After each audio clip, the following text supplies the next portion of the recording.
Shalom. Pada saat ini saya akan membaca dan merenungkan firman Tuhan yang saya ambil di dalam 1 Raja-Raja 12 ayat yang ke-7 sampai ayatnya yang ke-14. Firman Tuhan berkata demikian di dalam ayatnya yang ke-7. Mereka berkata, jika hari ini engkau mau menjadi hamba rakyat, mau mengabdi kepada mereka dan menjawab mereka dengan kata-kata yang baik, maka mereka menjadi hambamu sepanjang waktu. Tetapi mengabaikan nasihat yang diberikan para tua-tua itu, lalu ia meminta nasihat kepada orang-orang muda yang sebaya dengan dia dan yang mendampinginya. Katanya kepada mereka, apakah nasihatmu supaya kita dapat menjawab rakyat yang mengatakan kepadaku, ringankanlah tanggungan yang dipikulkan kepada kami oleh ayahmu. Lalu orang-orang berkata, beginilah harus kau katakan kepada rakyat yang telah berkata kepadamu, ayahmu telah memberatkan tanggungan kami, tetapi engkau ini berilah keringanan kepada kami. Beginilah harus kau katakan kepada mereka, kelilingku lebih besar daripada pinggang ayahku. Maka sekarang ayahku telah membebankan kepada kamu tanggungan yang berat, tetapi aku akan menambah tanggungan kamu. Ayahku telah menghajar kamu dengan cambuk, tetapi aku akan menghajar kamu dengan cambuk yang berduri besi. Pada hari lusanya datanglah Yerobeam dengan segenap rakyat kepada Rehabeam, seperti yang dikatakan raja. Kembalilah kepadaku pada hari lusa. Raja menjawab rakyat itu dengan keras. Ia telah mengabaikan nasihat yang diberikan para tua-tua kepadanya.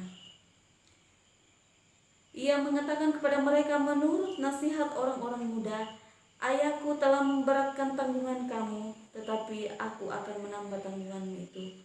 Ayahku telah menghajar kamu dengan cambuk, tetapi aku akan menghajar kamu dengan cambuk yang berduri besi.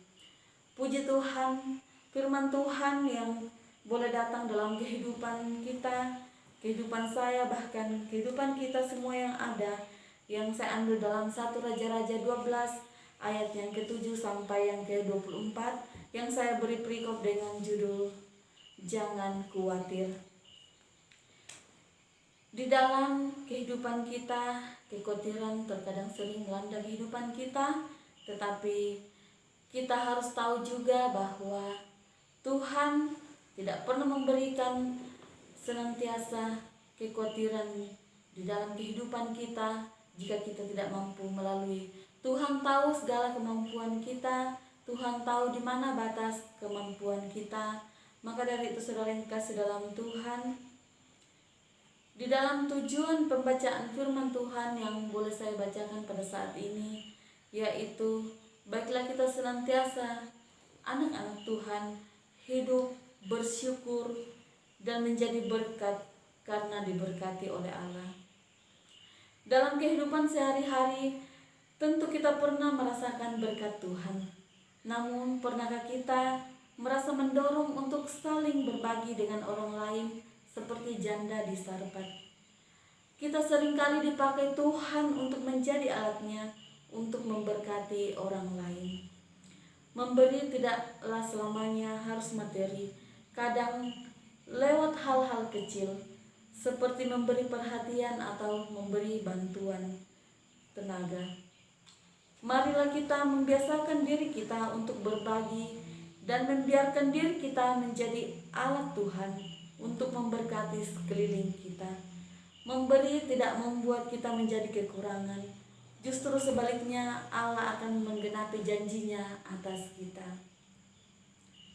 Ketakutan, emosi negatif yang menjadi momok ketika kita melakukan apapun terkait dengan pengeluaran atau pengelolaan biaya. Takut miskin, takut mengalami kesulitan keuangan, takut tekor, takut susah, dan macam-macam ketakutan yang hadir dalam kehidupan kita yang terkait dengan uang atau biaya.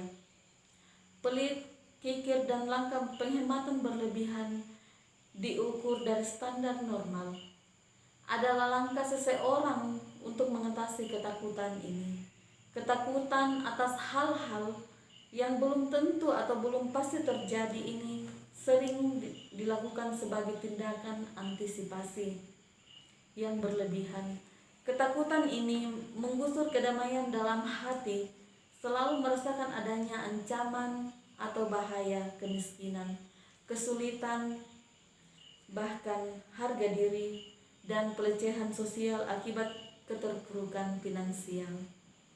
Sensasi ini membuatnya tak bisa bahagia karena tak mampu mensyukuri berkat yang telah diterima, dan membuatnya tak pernah merasa cukup atas segala yang telah dicapai. Pelit dan kikir, langkah awal yang akan dilanjutkan dengan upaya penghematan yang lebih drastis seperti menahan untuk membayar hak orang lain, dan hal-hal yang lebih kejam dan mengabaikan hak sesamanya. Memberi tidak selamanya harus materi.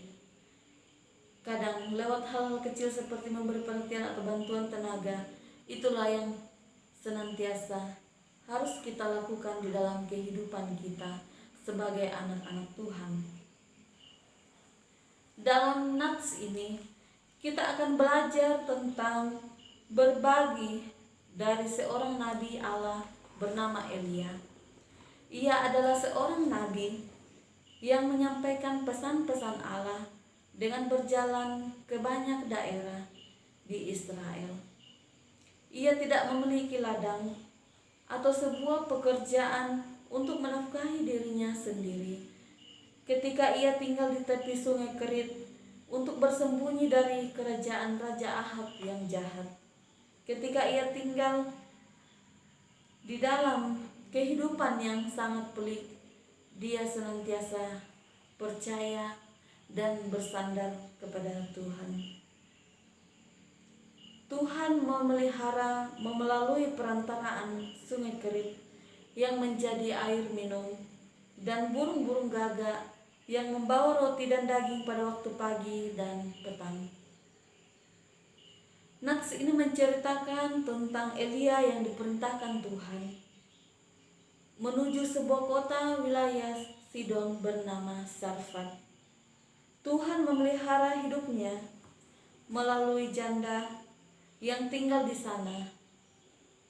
Ternyata janda ini sangat miskin dan memiliki seorang anak, bahkan sedang mengalami kesulitan karena masa kering mereka hanya memiliki segenggam tepung dan sedikit minyak.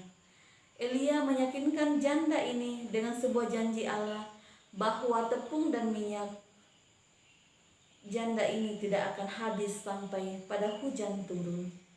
Seperti janji Allah, tepung dan minyaknya tidak menjadi habis. Kesimpulan dari cerita yang saya sampaikan pada saat ini atau firman Tuhan yang saya bawakan pada saat ini, bahwa sikap janda ini memberikan kita pelajaran mengenai berbagi, dan bisa kita simpulkan demikian, yaitu saling berbagi adalah kehendak Allah. Saling berbagi membuat kita mendapatkan janji Allah. Saling berbagi karena kita juga telah diberkati oleh Allah. Berbagi bukanlah hal yang mudah, apalagi memberi di mana kita juga di dalam keadaan berkekurangan. Tetapi bila kita percaya kepada janji-janji Allah, bahwa Allah sumber penghidupan, memelihara, maka kita tidak perlu takut dan khawatir. Tuhan Allah juga berjanji akan memberi pertolongan bagi kita tepat pada waktunya. Puji Tuhan, demikian firman Tuhan. Kiranya senantiasa menjadi pedoman di dalam kehidupan kita sehari-hari. Haleluya.